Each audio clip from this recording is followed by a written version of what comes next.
balita na ikay mawiwili. So mga par, matapos nga po personal na hinamon ni Naoya Inoue ang kanyang kababayan na si Junto Nakatani sa isang super fight na bakbakan na planong gawin sa 2026 sa Tokyo Dome, kung saan mga idol, 2 araw pa lang ang nakalipas. Naglabas naman ng pahayag ang kampo ng WBA Interim Super Bantamweight Mandatory Contender na si Murodjun Akhmadaliev na wag daw magmadali si Inoue na lumaban kay Nakatani. Problemahin daw nito mga idol ang mga nakaabang na laban kay Inoue, kung saan isa nga dito si Akhmadaliev at pinangako nito mga boss nasisirain daw nito ang planong laban ni Inoue kay Nakatani sa susunod na taon. Kumbaga mga idol, haharangan nito ang laban. Sisiguraduhin ni Akhmadaliev na tatalunin nito ang Japanese Monster sa bakbakan nila sa September. Sa gayon mga idol, sa kanya naiikot ang mundo ng kampo ni Inoue at pipilitin kaagad ng mga Hapon na makabawi sakaling masilat niya ito sa bakbakan. Well, isang mabigat talaga na banta to mga idol ni MJ kay Inoue. Pero para sa atin mga idol, naniniwala tayo na destiny na ang laban ni Nakatani kay Inoue. Manalo man matalo si Inoue sa kanyang paparating na laban, matutuloy pa rin ito mga idol dahil malaking isda pa rin si Inoue. Wag lang talaga si Nakatani ang matalo dahil malamang wala ng saysay ang bakbakan ng dalawang Hapon kapag ang challengers undisputed ang natalo.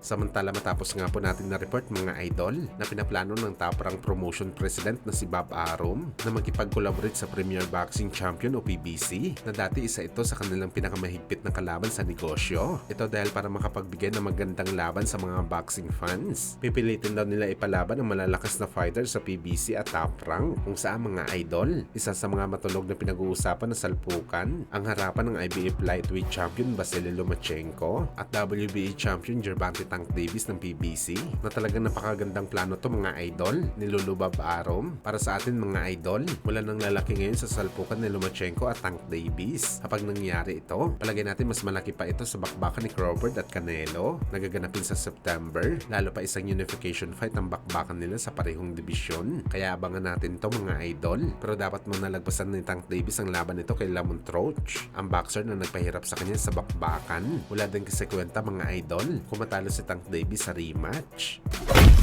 Sa kabilang banda naman mga idol, opisyal na nga po inanunsyo ng The Ring Magazine ang kinita ng boxing event ng Las Crescendo ni Boss Torky, kung saan lumaban dito mga idol sina Arthur Beterbiev, Dimitri Bivol, Virgil Ortiz, Shakur Stevenson, Carlos Adames at iba pang mga bigatin na pangalan, kung saan mga boss kumita ito ng 340,000 pay-per-view buy sa buong mundo at nagkakahalagang $20 lamang. At para sa atin mga idol, sobrang liit ng numbers na to sa ganitong boxing event. Halos 60% lang ito mga idol sa kinita ni Pacman sa naging laban nito kay Kit Thurman, kung saan kumita ng 500,000 buys ang laban. Si Pacman at Thurman lamang ang sikat na lumaban na fighter at ang presyo ng bawat pay-per-view ay $75 pa. Ibig sabihin nito mga idol, hindi ganun ka-price fighter ang mga boxer na lumaban sa Las Crescendo ni Boss Torky. Logi talaga ito kung ibabase natin ito sa kanilang purse money na tinanggap sa laban.